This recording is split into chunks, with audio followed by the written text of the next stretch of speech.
G'day humans, welcome to the safe space for dangerous ideas, and hoo boy, is 2025 ending with a lot to think about. Syria is front of mind, what exactly will happen, the entire Middle East being reshaped, and questions as we look towards 2025 about exactly what that year will bring, what the second Trump term will deliver us, and the future of democracy and liberalism, not just across Middle East, but the entire globe. I had intended to bank this conversation and release it around New Year's as a kind of a musing on what liberalism might mean in 2025. Keep an eye on the podcast feed throughout the holiday season, even if you're on a break over Christmas and the New Year. Subscribe to the Substack. There'll be Substack live streams with interesting guests and so on, as I basically just want to wrestle with this moment that we find ourselves in and take a moment, I thought, to step back from the news of the day and take a bigger picture look at the next 4 years and the coming year. But sometimes the news of the day actually is the news of the next year and next 4 years, as it seems to be this week. So I have pulled the plug on one of those slots that I had lined up for the new year, and we're releasing it to you now. Because Stan Grant is one of the people who I would most like to wrestle with a big question like this with. What does Syria mean for the Middle East? What does the flailing failings of Western liberal democracies, both in the case of Ukraine, in the case of the Middle East, in the case of our relationship to Israel and Gaza, and in the case of our own democracies ourselves, portend for our own fate? Stan Grant is a household name in Australia. If you're listening in Australia, of course you know who he is. He's probably the most famous Indigenous Australian and probably the most experienced global international journalist that Australia has ever produced. He was the senior international correspondent for CNN for many years. He was based in Abu Dhabi. He was based in Hong Kong. He was based in Beijing. You could turn on CNN anywhere you were in the world across the Asia Pacific, and you could see him as a newsreader, commentator, anchor, announcer, and correspondent. He returned to Australia and he took up a position as the international affairs analyst for the Australian Broadcasting Corporation. He hosted the weekly panel show called Q&A. Household name, ubiquitous. And then last year, he resigned spectacularly in a massive flameout from the national public broadcaster. It was a huge national scandal, and it was a crisis essentially of race and racism. We don't dwell on that, although we go into it a little bit in the context of how we should all be talking to each other and having uncomfortable conversations, both inside and outside legacy media institutions like the ABC. But we talk mostly about the future of the global order, the place for Enlightenment values in the 21st century, and the role of podcasts like this and conversations elsewhere. I hope you get as much as I did from the one, the only, Stan Grant. The 30,000-foot kind of picture at the moment. We're sitting here as the future of the Middle East is completely upside down. I mean, what do you make of the events of the past week in Syria? Well, again, in a way it's been ever thus, certainly since the end of World War I and, the reshaping of the Middle East and the Sykes-Picot Agreement, and you draw up maps in the ground. That's where the Brits and the French just drew lines on a map and said, and this will be Syria. And it installed made absolutely despots. No sense. And we have supported despots because they've served our purposes at various times. Gaddafi has been an ally of the West, and Saddam has been an ally of the West, and the Americans helped to fund the war against Iran because that suited their interests. And, the shifting sands, if you want to use that analogy, of the Middle East have always been there. Right, but this feels like something of generational significance to me, not to you? Not necessarily. Not necessarily, because, we've seen this script and we heard the same thing post-Gaddafi, post-Saddam. We've seen this. What I fear is that in that vacuum, people will turn to what is comforting and familiar, which may not be our idea of who we want to run those countries. If you look at the fall of Saddam, what happens is that Iran essentially steps in, and you get the Iraqi government that is a proxy of Iran, and a Shia population then dominating a majority Sunni population, which leads ultimately to the rise of Islamic State that then effectively for a period takes over, and then of course goes over into Syria. But I see this as the final rebalancing of that bad chess move, in the sense that Iran was a backer of Assad. Now that's gone, and this is a counterweight back to... And then who do we... Is it a counterweight, or is it another bad option? I mean, well, we don't know who's going to depends emerge. on your yardstick of bad. But it seems like these groups, these Islamist groups that are taking control of Syria at the moment, who hated Assad, also hate Iran, and will probably, maybe, cross fingers, not allow Iran to keep funneling weapons through Syria to get to Hezbollah and in who Lebanon. Who else hates Iran? The Wahhabists and the Salafists, the Sunni extremists that gave rise to Al-Qaeda and Islamic State. They hate Iran. They hate the Shia. Yes. So because, all of this emerges. We look at this in Western eyes, and we try to see this as who is going to be better served for the Western interests and democracy and human rights. And this is a long-term internal war for the soul of Islam itself. The Shia-Sunni split, the Saudi-Iran proxy war in places like Yemen, the rise of groups like Al-Qaeda and Islamic State. This is a hornet's nest that we don't know what's going to come out of this. You look at the Taliban. They were greeted by the people and people in the West as heroes, as saviors. When they came to power and crushed the warlords. I mean, in the 90s. Yeah, so you get the Soviet invasion, the Soviet pullout. You then get the civil war. The warlords had controlled various parts of Afghanistan. The Taliban come to power, and the Taliban overthrow those, and people see that themselves as being liberated. Women at the time celebrated that because they were so brutally treated by the warlords. Then what did the Taliban become?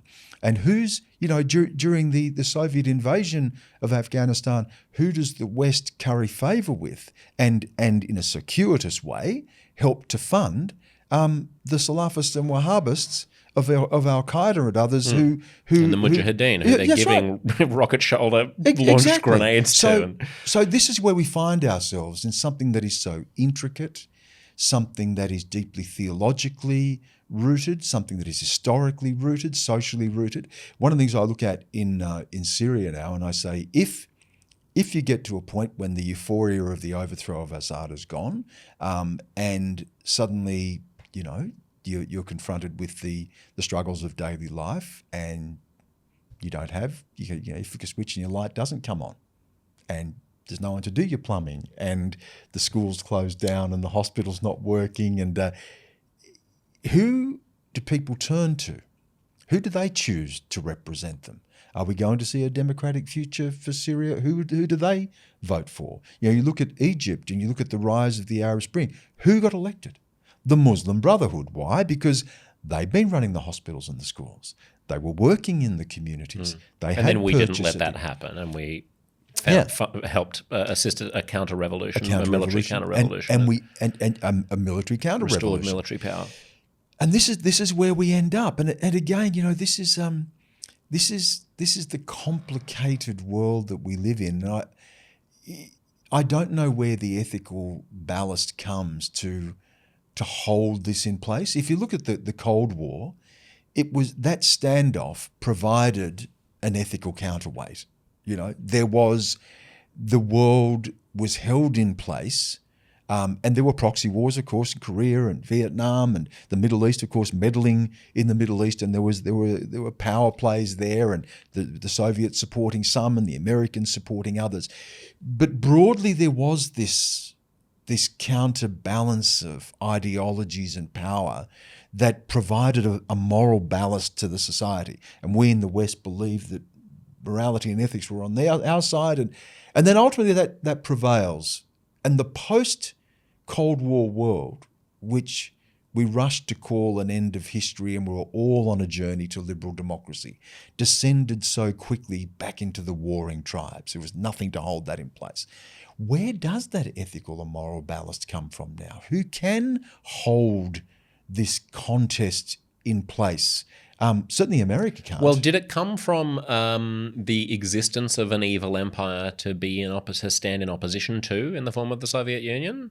In which case, we may be developing another evil network of empires in China, the form of, China is one of them. Iran, I think it's different. But I'm thinking specifically of Iran in the sense that you've got this weird theocratic, America-hating, Jew-hating, corrupt, religiously dogmatic regime, which is shamelessly in alliance with an increasingly authoritarian Russia and China. Off to the side China. Right. Yeah. And so you've got these three big powers standing sort of in opposition to us. I don't know if that provides us with enough No, I don't think so, because I think it's much more intricate and contradictory and complicated now. I mean, China is not an adversary of the West in the way the Soviets were, because they are enmeshed in the Western, the Western systems. They're enmeshed in the global network, and they don't really have an idea to sell the world the way the Soviets did. They just sort of have their idea is the West is cynical and hypocritical, and so stop worrying about ideals. And they're very transactional. Yeah, they want to do business, and we need them. They're the biggest engine of economic growth. They are everybody's biggest trading partner, and they need us and we need them. So I don't see it as clear-cut in terms of ideology and morality. I don't see the lines as clearly drawn, and the lines were very clearly drawn in the Eastern Bloc and the West. So there's a fluidity to this now that makes it so much more difficult to deal with in terms of bringing any moral weight to it. And there are no easy sides to choose. Not that there ever were easy sides to choose, but you could see those who broadly aligned, I think, with your values and interests. I don't think that's the case now. I think even in democracies themselves, you can't even talk about a democratic bloc. I mean, Putin can say he's elected, but you can't talk about a democratic bloc because we've seen the fraying of democracy from the inside, the rise of autocrats and authoritarians who have corrupted democratic systems, the collapse of democratic checks and balances, the soft guardrails of democracy through judiciary and other things that are corrupted within democracies themselves. So we're really in a very, very fluid state, Josh. I do see this in a broad sweep. I do see this as the sort of the 500-year experiment of modernity that was infused by post-Enlightenment liberalism and democracy. I see that as being really stretched to the limits. And the old thing about something dying and something yet to be born, I think we're in that stage. And it's very difficult to see where the leadership comes from to be able to bring some sort of moral order to that, or what that moral order is. What is a moral order, Josh? Who determines that now? I mean, can you speak clearly about what moral ballast is now? The standard institutional small c conservative response would appeal to institutions of global governance, right? And would appeal to the post-World War II world order and say something about NATO and the United Nations and the importance of liberal democracies maintaining a global order so that we're not just driving tanks into neighbouring countries and taking them over. But obviously, as you're pointing to, that increasingly lacks credibility. It lacks credibility. The Security Council is obviously just an arbitrary vestige of the people who happened to win World War II. Like, why is it that way? Yeah. Where is Brazil in all this? Where is Australia and Canada and New Zealand and South Korea and Japan and India in all this? Like, clearly we need some updated... I mean, I would hope that we reduce our reliance on America as being the beacon on the hill, and that the European Union find some kind of, for a start, boot out Hungary, like get serious about liberal democracy. Make it an actual it actually has to be a club of legitimate democracies. Yeah, but you know what? You talk to people in Europe and you talk to people in Hungary, and many people say Hungary now is what Europe used to be and should be. They actually say, isn't a liberal democracy one in which we as Hungarians determine who gets to be Hungarian? We want it to be safe. You can make whatever immigration policy you want, but you don't get to stack the judiciary. You don't get to criminalise universities for thinking the wrong thing. You don't get to tacitly penalise opposition parties and give preferential treatment to your own political party. There are all kinds of anti-democratic things that they're doing there. And yet, aren't there different ways of doing that in democracy that hide and disguise the fact that they're doing that anyway? Who gets to serve on the judiciary? What class of people are they taken from? The prevalence of elitism and, people who stack all of those institutions. Of course, but the solution to that is not just to shrug nihilistically and say, because the whole thing's corrupt, we might as well be overtly corrupt in the other direction. But again, if you're looking for something that brings moral weight to the world, I mean, your earlier point stands, and that is that it appears to be corrupt and contradictory. So who gets to speak with that weight? Some quorum of us has to gather together, reinvigorate Enlightenment ideals, speak to people about the city on the hill. I'm not sure Enlightenment ideals are the answer. I mean, this is the problem. You see, I'm not. I think Enlightenment had a devil in the detail. And the devil in the detail of Enlightenment is that its rationality, its horizontalism, its cosmopolitanism, its severance of tradition creates a space of rootlessness that blows back on you. I think a lot of what we're seeing now is precisely because of the Enlightenment. I really do think that we have stretched the compact of modernity so thin now that I don't know that it holds, and I don't know where the new idea that replenishes that comes from. I mean, we're still living on the fumes of 17th and 18th century ideas. And one of the things that I'm really big on now... But maybe they were the best ideas anyone ever came up with. At the time, maybe? I don't think so. I think the best idea anyone came up with is Christianity. Now, we can argue the toss about that, but I believe that Christ is the great event of the human experience. I believe that the miracle of the birth of the divine human.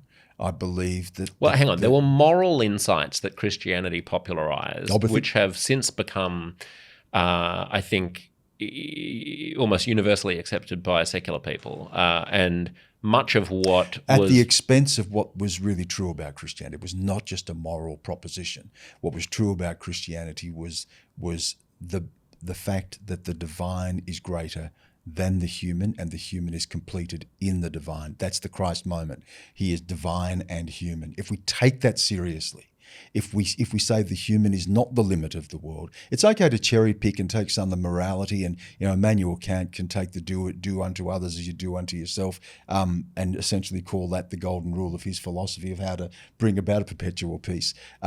Hegel can take eschatology, the idea of an fulfillment through Christianity and a second coming of Christ that leads us to a place of peace, and see that in the unfolding of history that ultimately leads either to communism or liberalism. I mean, philosophers have all cherry-picked this, and that the Western epistemology is scattered with bits cherry-picked from Christianity, but missing the fundamental thing. And I do believe the Christ event is the great moment where the world breaks open and God comes to earth as human and tells us that here's how you live.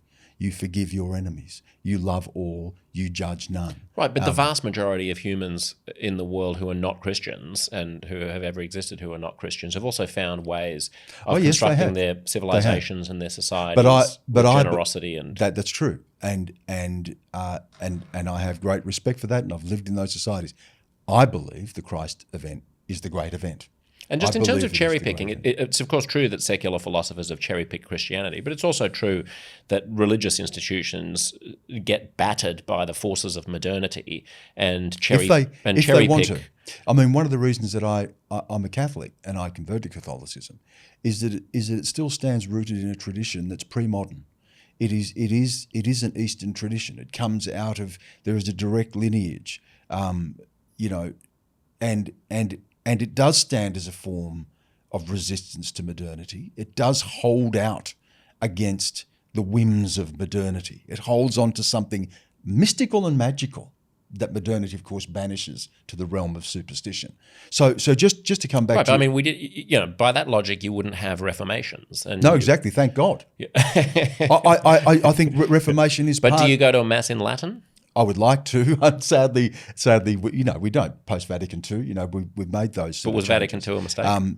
Well, there are bits of it. I think there are bits of it that need. Because my point is simply that you could have a fundamentalist read. You could have a fundamentalist reading of the New and Old Testaments, yeah, you can. and that would lead you to a very different church than the one that currently exists. It does, and it has led to very different churches than the one that I have an allegiance to.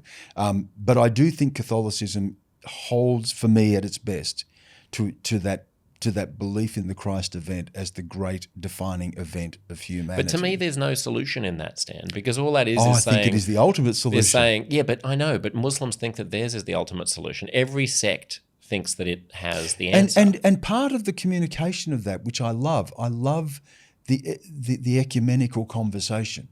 I love the interfaith dialogue. But as Pope Benedict says, you have interfaith dialogue not for consensus, but to reach truth.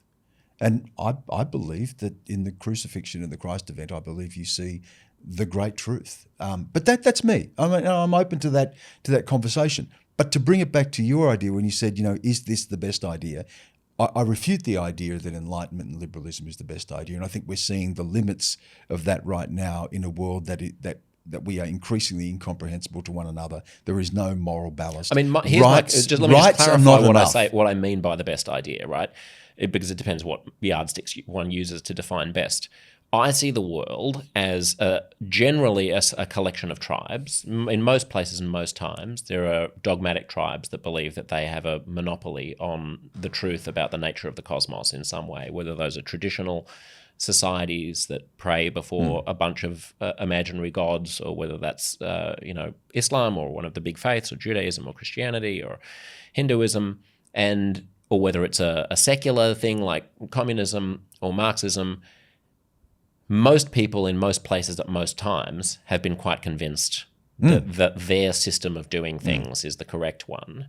And why I say that I would nominate Enlightenment values as being the best ones is because they step above all of that. But do they work? And, well, we can have a strategic question about whether they work. I would say they work. But isn't that the test ultimately? Well, I would say they work. Scale up and then tell us that it holds. Well, in a globalized, pluralistic world in which there is digital communications at the speed of light, I would say they have the better chance of working than any particular orthodoxy.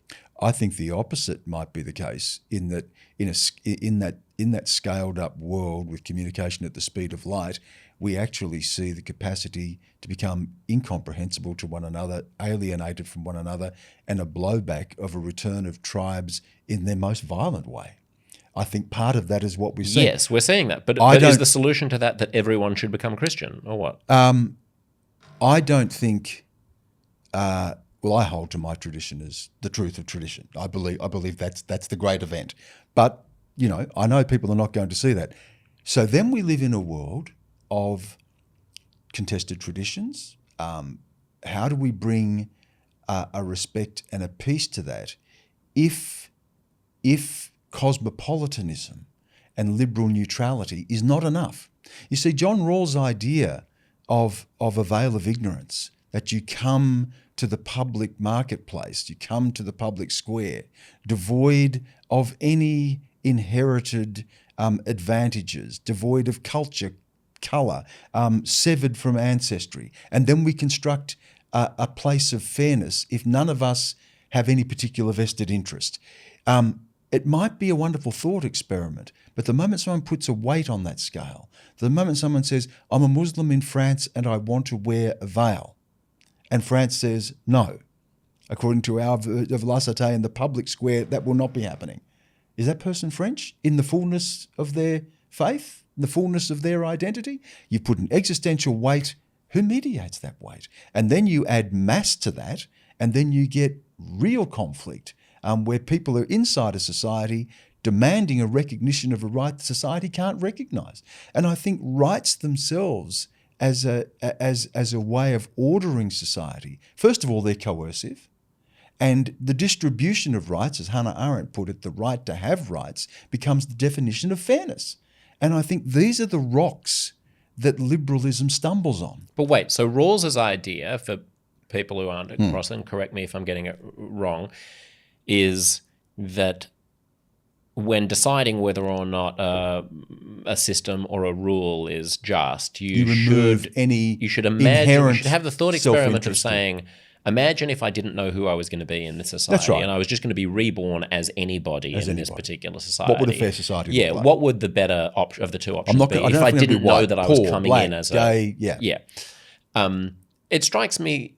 But then no one has answers. That's but it seems to me that you're creating a self-fulfilling failure in the sense that you're saying people are going to come at things with baggage. Fairly, we can't construct a society that is the thought experiment maximally failed. acceptable to everybody. Yeah. Therefore, because I'm smuggling in identity and tradition, I'm therefore going to doom the entire Enlightenment project because of the existence of these things which the Enlightenment project seeks to overcome. No, I think I turn it around and say the Enlightenment project is doomed itself because it doesn't scale. And it comes out of... But it did scale for... No, it scaled... hundreds of years. In very predominantly Western white countries that did not have... it scaled in the most multi-ethnic countries in the world, like America and Australia Canada, did it? I mean, America... Since World War II. So got almost 100 years. Did it? America was founded on a genocide of First Nations people. It was founded on the enslavement of people. It fell apart in disastrous war precisely because it couldn't hold. The first iteration... but that was a war of Enlightenment values against tribalism. Well, not necessarily when we know... The Civil War. We know it was also a war of a lot of other things, self-interest and trade and states' rights. Yeah, but you can't play the slavery card and then say when Enlightenment values demolished slavery, they weren't doing a good thing. There was part of that. But these things are never... the purity of that idea, I don't know that it meets the test of our times. I think when you scale to the extent that the United States has flourished, it has been to the extent that it has been able to rise above its tribal squabbles and aspire to something greater. Yeah, it's flourished for a lot of other reasons, Josh. It's flourished because of its capacity to weaponize war. I mean, part of the reasons for its way it's flourished is it turned into a war machine in World War II, which it kept funding afterwards, and we know it's a war machine. It's been a place of gang warfare. It's peopled by gangster families that still run everything. Yeah, but so are lots of other countries that aren't successful. Oh, no, that's true. But I'm saying there are a lot of things that contributed to its success, which doesn't go back to the purity of some Enlightenment idea of neutral public spaces and the virtue of the common good. Well, it doesn't hurt. It doesn't hurt. Look at South Korea and North Korea. Look at East Germany and West Germany. Look at look at places that are more Enlightenment and places that are less Enlightenment. Yeah, that's true. But I don't know. The US versus the USSR. I don't know that. Well, let's take the US versus China. I mean, there is an argument that China lifting 800 million people out of poverty, China, which comes from a very different treatment, idea and recognition of what human flourishing is and human rights are, has actually provided human flourishing for its people greater over the past 20 or 30 years than America has. I'd agree. It's certainly coming a safer from such a low society. base. Well, it's certainly when you're coming from being an impoverished rice paddy farmer who dies at the age of 35, it's not hard to improve your lot. With more billionaires now than America and more Christians now than America, and I mean, it's these things are not... Wait, China has more Christians than America? It does. Really? Well, it's got a bigger population. So I mean, a much bigger population. Yes, but still, have more. That would mean that 1 in 5 Chinese people are Christian. There's about 300 million Christians in America. Amazing. In China. In China. But again, just come back to this. If this is... I think there have to be a lot of very specific circumstances for liberalism to flourish as it was intended. I think if it's smaller, it flourishes better. It flourishes better in Denmark, although you go to Denmark and what do you see? the tension now of post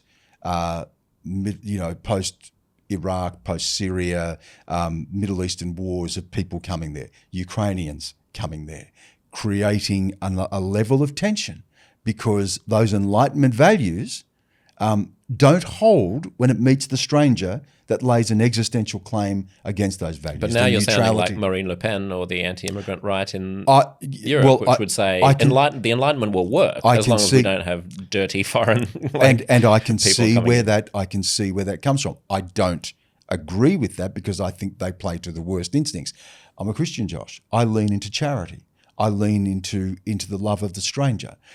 I don't believe in holding people out, but I do think you need something stronger than just an Enlightenment neutrality to meet the test of difference. I think when you reach scale, it becomes incredibly fraught. Japan's okay because, look, Japan's decided they're Japanese. They're not having a lot of migrants. You and I can't go there and become Japanese citizens. And, so but smaller countries, homogenous countries, countries of singular faith, countries where people speak the same language, liberalism, you can create that veil of ignorance. You can create that sense of neutrality that's going to hold. It gets more fraught when you scale up within a society, when you hit 300 million people in a place like America, which is a nation of strangers, or then when you try to export that to other countries as a moral ballast for ordering a world where those countries absolutely reject those values. So I don't know that liberalism is going to hold. I think the Enlightenment project itself starts to hit limits in the world that we live in now, where a country like China is the biggest engine of economic growth. It is our biggest trading partners, where countries reject those values and hold on to, whether it's theocracies or different ideologies. I don't see that it brings us to a world that Kant imagined, of a cosmopolitan, neutral world of perpetual peace. And I think we hit the limits of it. And I think we're seeing that. You're making a good case for a more restrained and perhaps less universalist conception of global order. And hard conversations that need to be had, Josh. I mean, we can't have a conversation about immigration, for instance, to go to your argument about Marine Le Pen, which is clearly needed, right? It is clearly needed. We can't have a conversation about that without it being hijacked by the bad faith actors or the liberals who say we love everybody, let everybody in, and you can do whatever you like here, and you can pursue your own your own life choices and your own faith, and yes, that's fine, but that doesn't work. I was so struck, Stan, earlier this year when the opposition leader of Australia was talking about house prices and was saying that obviously one of the factors for house prices is Australia's a very high immigration rate that puts upward pressure on property prices. And one of Australia's most prominent journalists was giving a speech and said that this was a racist dog whistle. Laura Single. I didn't want to name it. Well, it's public. It's there. It's public. And I was so disheartened because I thought, why do we have to go into these snappy sort of, tribal crouches? It can be true that obviously importing 250,000 or 500,000 people a year, or whatever it is in over the course of 2 or 3 years or whatever, that is going to have an impact. Yes. That additional demand when supply is not growing is going to have an impact on a resource. Why do you have to racialize it? Racialize. And also, Josh, if we can bring different people in, if we can find ways of meeting each other. I mentioned in an earlier conversation we had about living in the Middle East and entering into a vertical Islamic space. I'm not a Muslim. I'm not going there to change them. I'm not going there to convert to Islam. But I loved being held in a vertical space of love and charity. And the beauty of the faith... Meaning a space with a long, rich cultural and the beauty tradition of the faith and a hospitality that made me feel at home. But I was never going to own the place. I was never going to change the place. If I went there and started, in mass numbers and started changing it and said, actually, we can't do the call to prayer in the morning now because some people like to sleep in and you're really disrupting their morning sleep or whatever it might be. I mean, it's a remarkable experiment the liberal Enlightenment idea of cosmopolitanism and neutrality. It's a remarkable experiment, but it hits the rapids. It hits the rapids very quickly, and I just don't know. For me, again, to come back to the idea of faith, I know what my moral ballast is. I know what I try to live by. But if we can't create spaces to meet each other and a language that is communicable, and a proposition to which we can be, to steal Lincoln's line, a proposition to which we can be dedicated, and dedicated to the point of offering our lives for one another. Even when that doesn't recognise you. What might such a proposition be that would have purchase outside your faith tradition? It's very difficult. I mean, I would have. There are times in my life when I've been a paid-up member of sort of liberalism, and I've seen it as a Christian. It rapidly loses its ability to speak to me morally. It is far too horizontal for me. As a Catholic in particular, it's far too horizontal for me.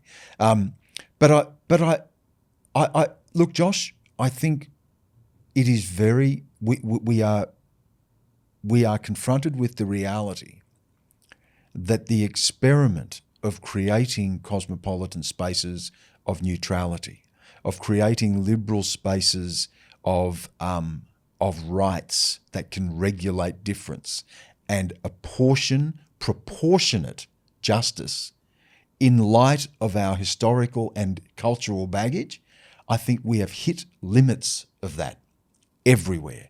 Now, there are real hard conversations to be had then about what is a cohesive society? Who do we allow in and who do we not allow in? Under what circumstances? In what numbers? Who are we as a people? I mean, if a state itself becomes leveled out to the point at which everyone can belong but no one can belong. Dostoevsky in that famous novel, The Brothers Karamazov, is talking to the woman of little faith, and she's a person who can love everybody but love no one. If we can love everybody but love no one, then we don't have a nation. We don't have a society. You can't love everyone if you can't love someone. And who do you love in that society?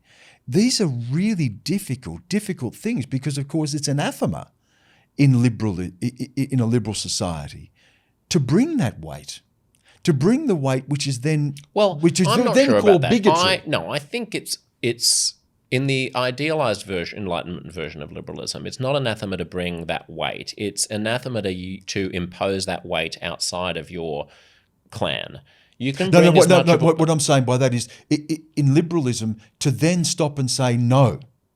Oh, I see. We're not having any more migrants, for example. Or we're not having. I mean, the rock that liberalism stubs its toe on, and I'm talking liberalism here in the sense of progressivism, is relativism. At what point is no? I mean, if we see it in the abortion debate. First trimester, second trimester, third trimester, at what point is no?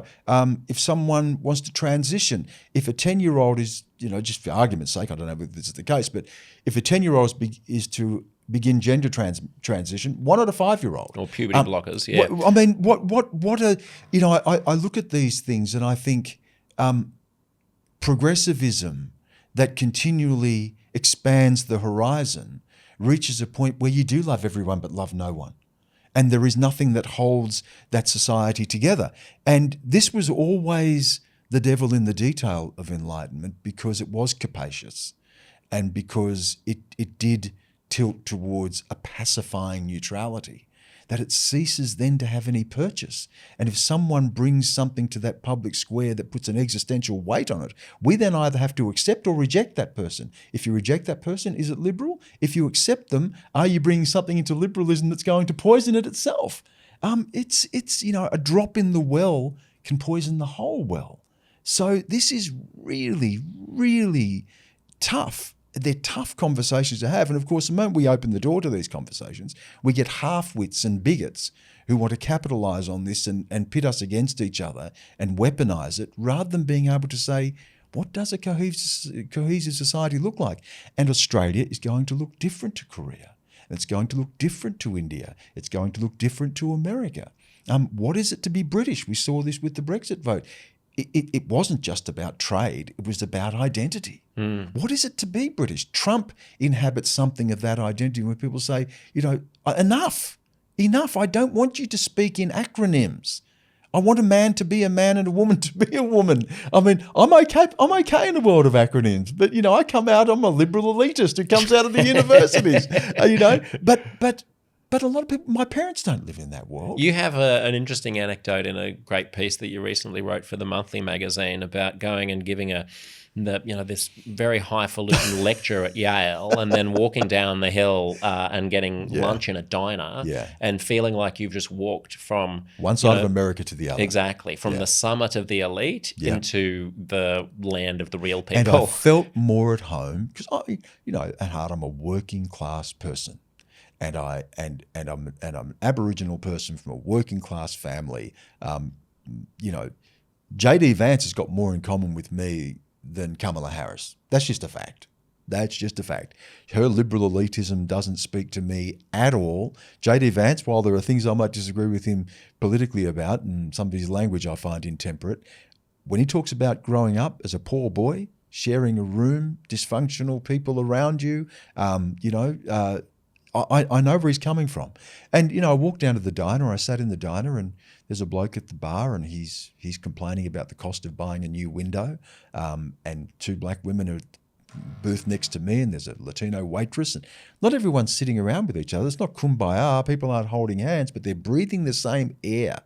And there is something, Josh, if there is a kernel of something to hold on to in liberalism, it is the ability to breathe the same air, to bring things down to a granular level, sitting in a diner in peace with your difference over eggs, and doing the simple things with civility, but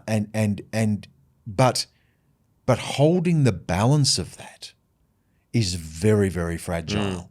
And I think we've lost the capacity to have that conversation. Take it out of the liberal sphere and then put it onto a global level. I mean, you come to something like the Israel and Palestinian conflict, the war in Gaza, and the moral ballast to even have that conversation, the ability to be comprehensible to one another, the people choosing a side because it represents something of identity in themselves that they seek to impose on another person. The inability to hold nuance and difference. There was a podcast you did with Brendan O'Neill, and you were talking, and I may have been your phrase, maybe you picked it up from someone else, but you said the ability to give to the other both agency and sympathy. Yes. I think Tim Minchin was the one who pointed this out to me, but I mentioned it recently on the Brendan O'Neill show. Hold those things in tension. Yes. And at the same time, it eludes us because when we come to those spaces, and again, to bring liberalism into it, we come to those spaces with the liberal freedoms of choosing our truth, because liberalism doesn't have a truth. It has a contest of truths. And then we bring the contest of truth to something like this, and there's no way to even have the conversation. You're in the briar patch already, in the ability to say what is heinous about October 7. And are you talking about liberalism here as progressivism or as Enlightenment classical liberalism? Well, I think they all come out of the same source. I think because I see again, just to come back to my defense of the Enlightenment. I mean, I was in Israel recently and just wandering around Jaffa and looking at the at night, about 11 p.m. and there are Muslims and there are Jews and they're all hanging out and they're laughing and they're drinking in the streets and in spite of the granular level at which we live our society. Yes, and it struck me that the extent to which culture can permit a large different range of people to bump into each other peacefully is a testament to its success. New York is successful. Tel Aviv is successful. Sydney is successful. Where's not successful? Aleppo, up until 3 seconds ago, and it remains to be seen. Places where groups like the Alawites for the past half century have dominated others because their sense of their own identity needs to trump everybody else's. Yeah. And it just strikes me that there's no way. I mean, correct me if I'm wrong. Is there a way to get towards that peaceable universalist conception of comity other than small L liberalism? I think it's a two-edged sword. I think the small L liberalism that creates that is also the small L liberalism that carries the seed of the incomprehensibility in the post-truth world. Foucault's coming out of a liberal tradition. You know, Gilles Deleuze and Jacques Derrida. Can we just stop the liberal tradition before Foucault? Would that be okay? No, you can't do that. You can't do that. You listen, the Nazis read Goethe and Shakespeare. You know, they are coming out of an Enlightenment tradition. They are absolutely, they're elected.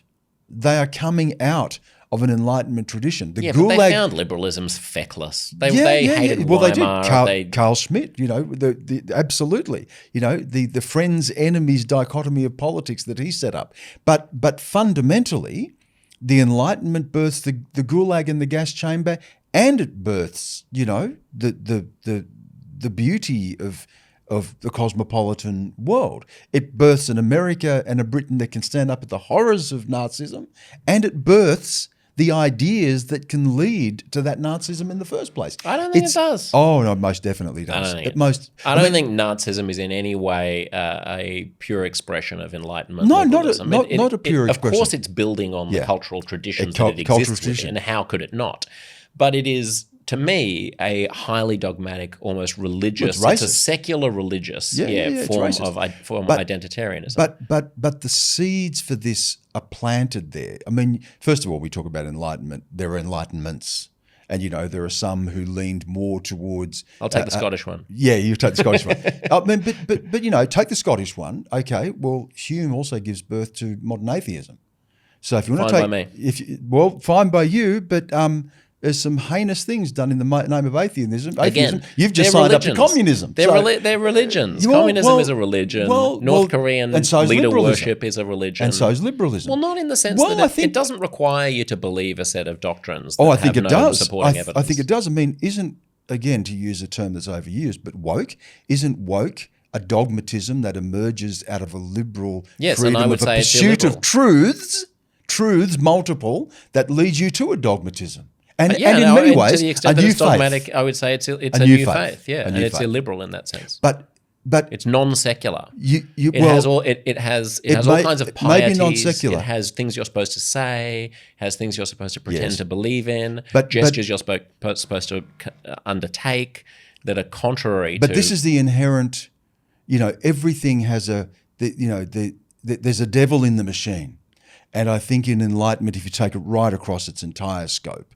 The devil in the machine is what Nietzsche identifies as a death of God, a loss of a singular truth to a contest of truths that we seek to mediate through either a Rawlsian veil of ignorance that emerges from a Kantian cosmopolitanism, that if you keep going down the line, you do reach a place of incomprehensibility. You do reach a place of post-truth. You do reach a place of the new faiths that pit us against each other.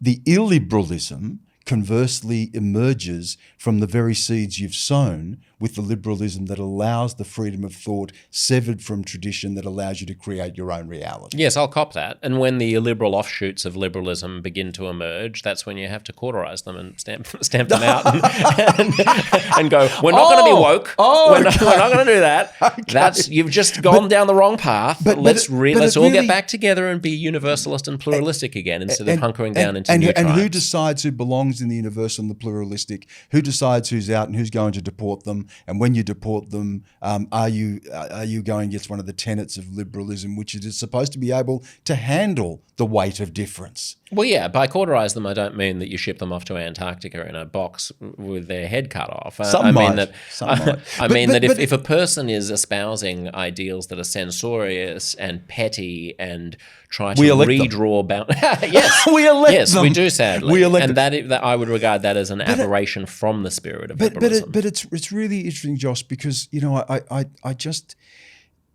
again. If we look at the world, and one of the things I've done in the past year is I pretty much turn off watching television. You don't get anything out of that. I read and I read differently, and I try to stay away from events because I think we can be bamboozled by events. I mean, events just keep happening. but I look to what the currents are and the undercurrents of those events. And I think we can line up all of these things. Putin's invasion of Ukraine, the rise of China as a counter to the look at the rise of modern China. The rise of modern China came from the collapse of the Qing Empire, the collapse of the idea of Chinese invincibility, that they were the center of the universe. Then a blowback, first an embrace of Western Enlightenment liberal ideas, a blowback against that, which leads to the birth of the Communist Party, and we're off to the races. But I look around the world and I try to gain some sense of where this shift is. How does this connect? What are we coming out of? And part of the problem now is that if we apply those principles, which I think are worthy principles, but I think fundamentally they become incomprehensible. And holding on to peace, holding on to the possibility of stopping us destroying ourselves. We still do that better in democracies than any other, even in America. The worst of people are predicting about Trump fits within the broad sweep of corrupt, bigoted, abrasive, foul presidents that they've had. But there is something there. I agree with you. There's something there worth holding on to.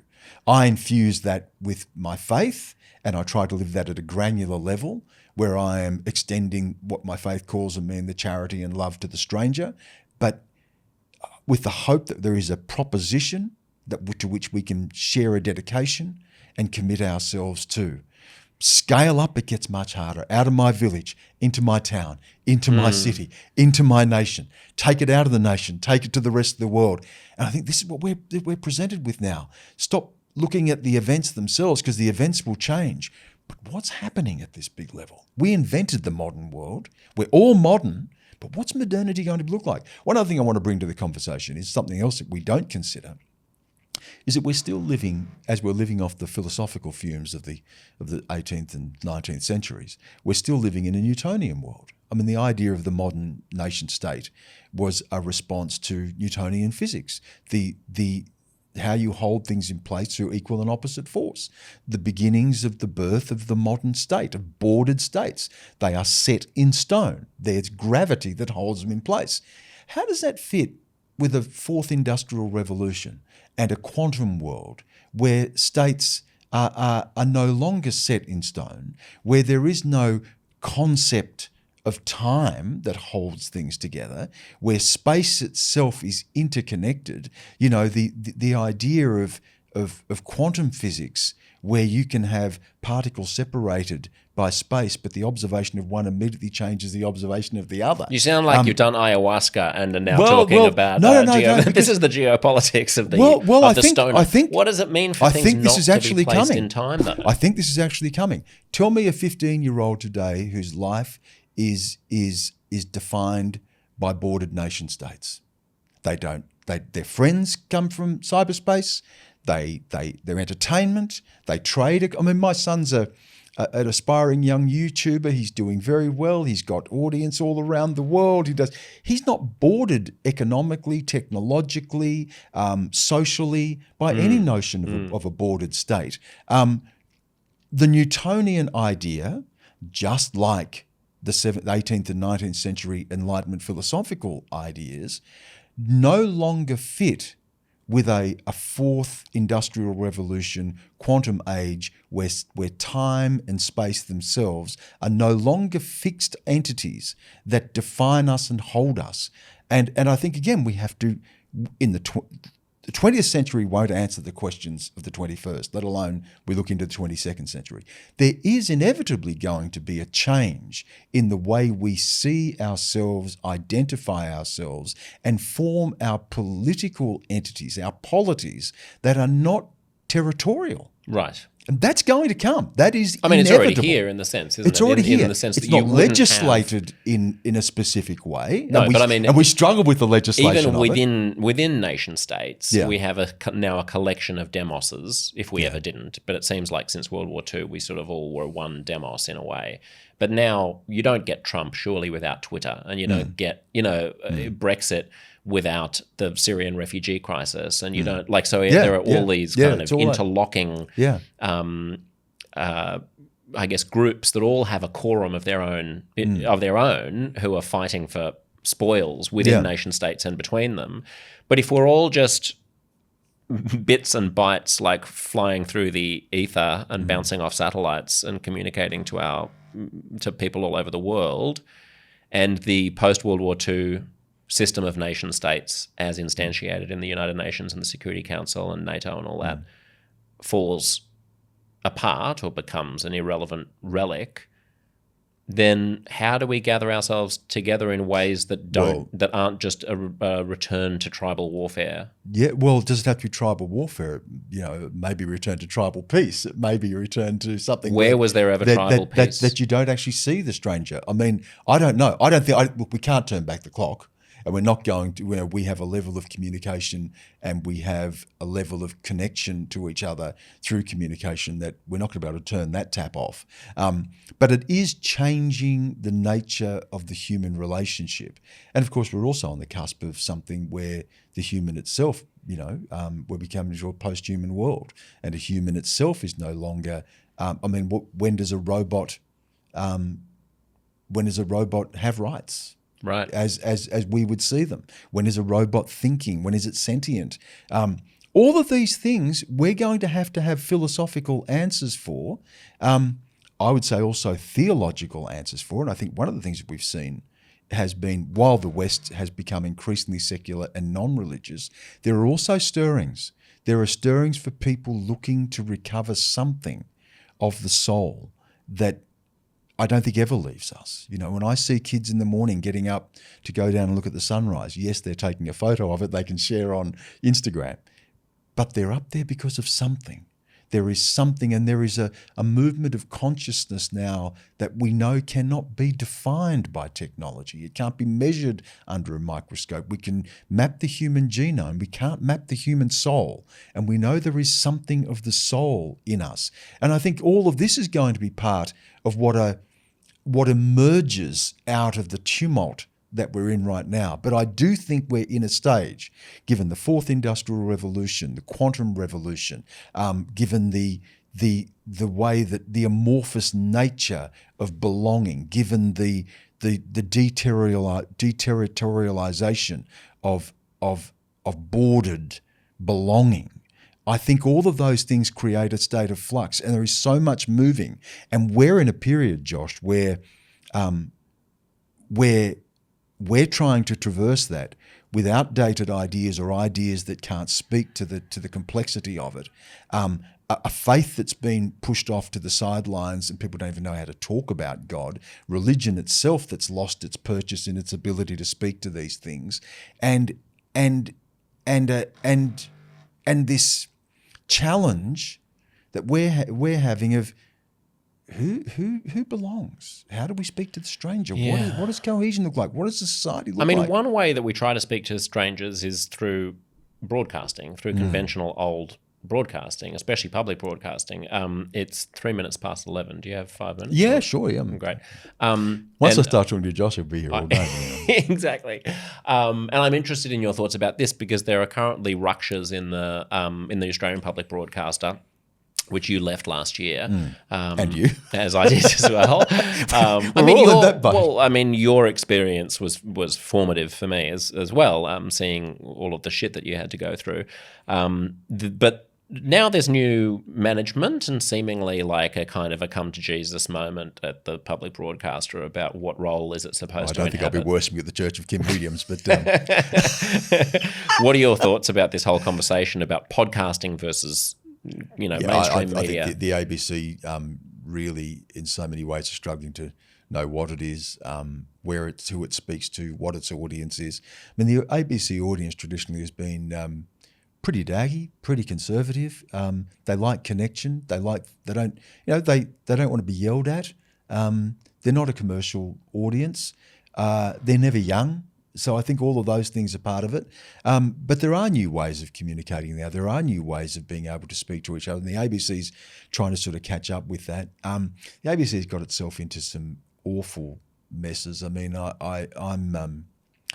you know, even with something like diversity, equity, and inclusion, which, you know, I was always looking to see more diversity. I never, you know, I walked into journalism. I was the only Aboriginal person in the room. I wanted to see more people, but I don't want to.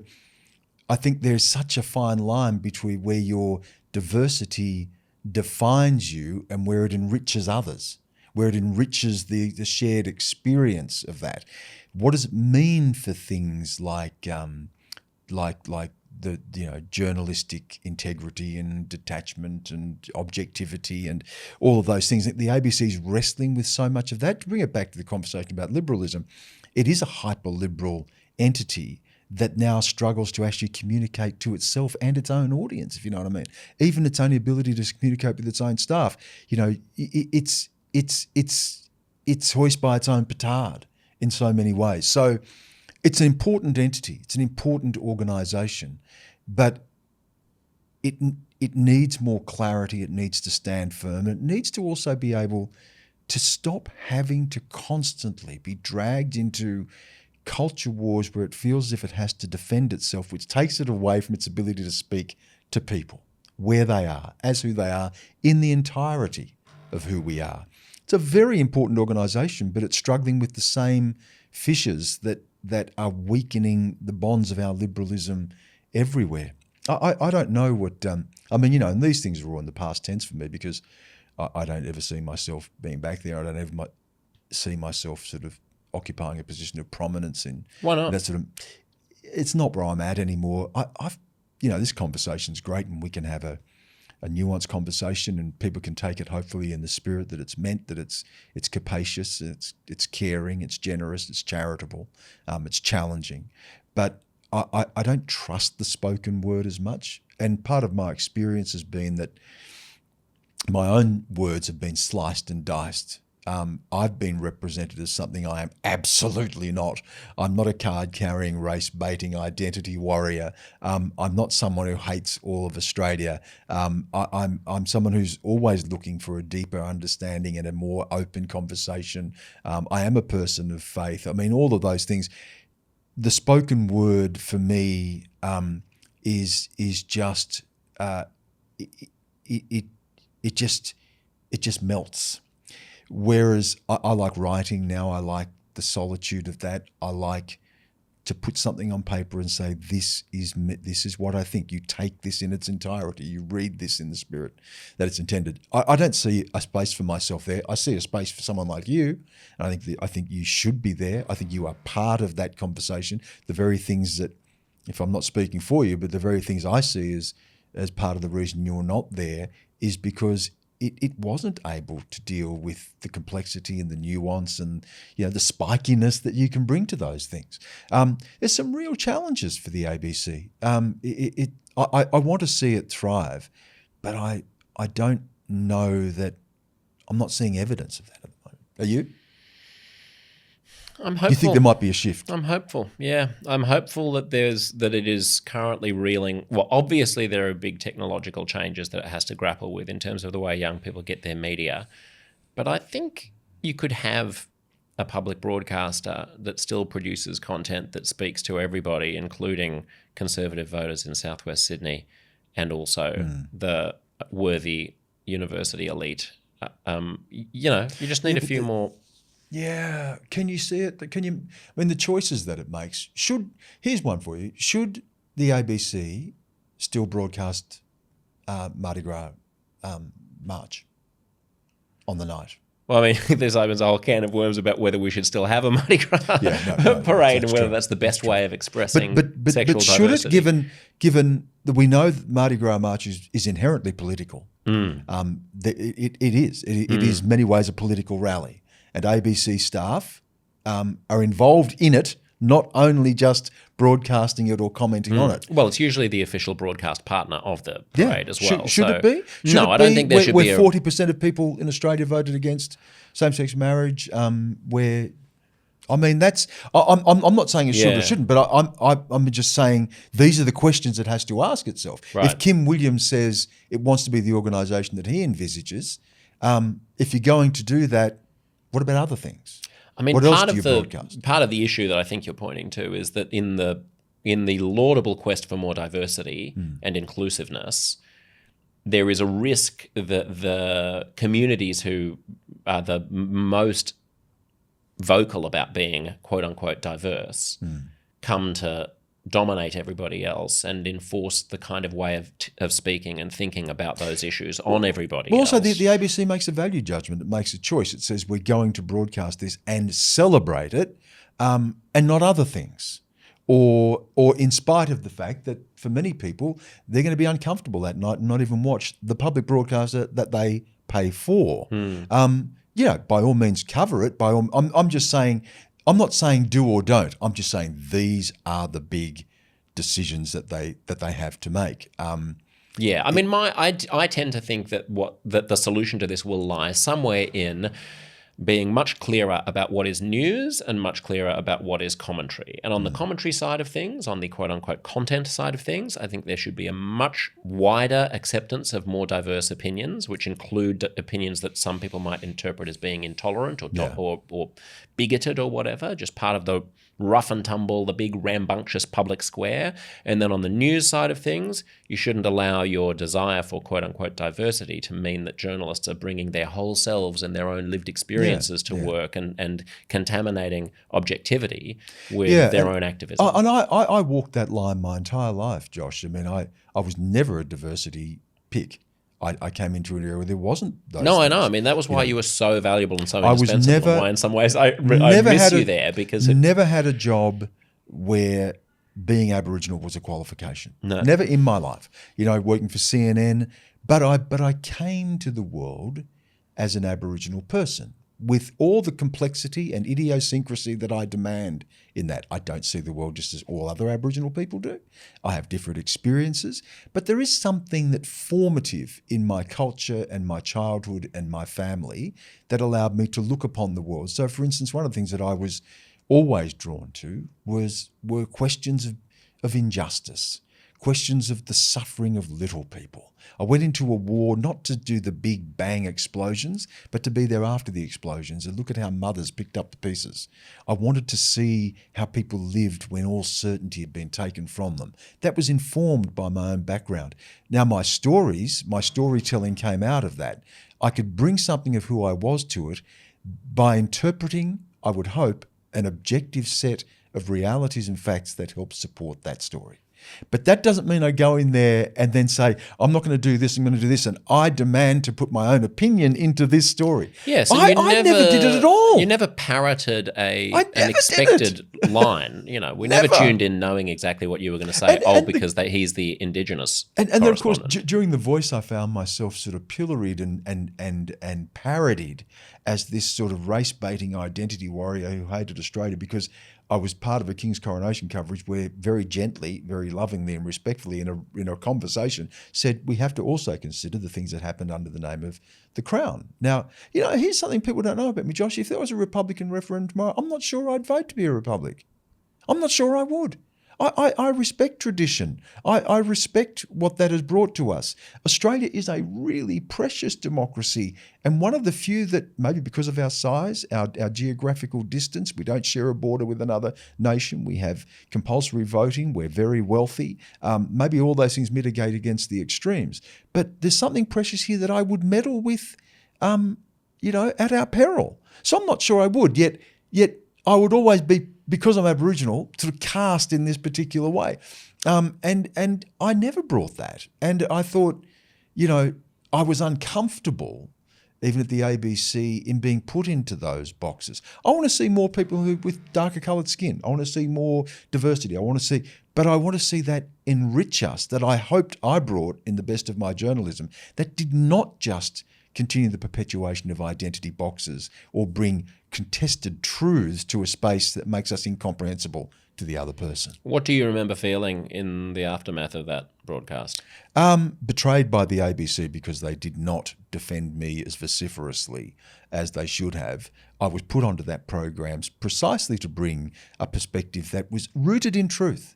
These are facts. The facts are that things happened under the name of the Crown that directly impacted my family. That was part of a broader conversation. The conversation was rational and reasonable and loving, and it wasn't portrayed that way, and the ABC didn't defend me in that way.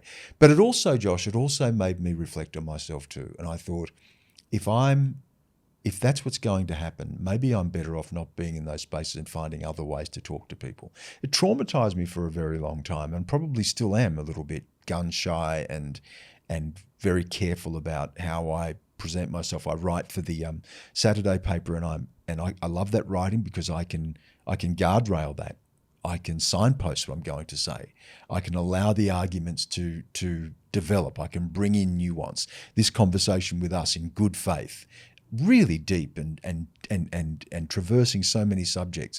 I can do that. But I'm very sensitive to being misrepresented and pilloried, which then turns into violence against me and my family, and hate against my parents, and death threats against me for something I never even did or said.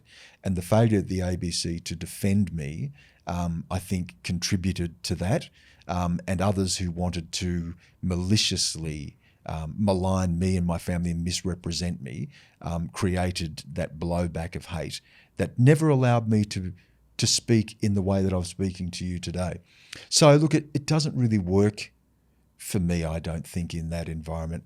I'm also a different age now, and part of my, I said to myself when I left, I want to do two things. If I engage in the public space, there are two things. I must not contribute to the perpetuation of conflict.